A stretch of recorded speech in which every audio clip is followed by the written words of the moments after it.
বেশ রাত ছাড়া কবিতা লেখা যায় না, কেননা সব সকালগুলোই বড়ই কর্কশ।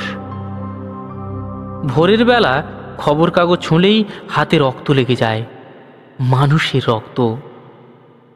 তার আগে চিল চিৎকার কিংবা কাকের ডাকে ঘুম ভাঙে। শহরে দোয়েল কিংবা টুনটুনি থাকে না। আমার চোখেও লাল আভা। একজন সংসার লোভী আর একজন সংসার ত্যাগী দরজায় এসে দাঁড়ায়। তারা কথা বলে চাঁচাছোলা গদ্য ভাষায়। একজন সাপুড়ে আর একজন বাঁদরওয়ালা বসে থাকে রাস্তায়।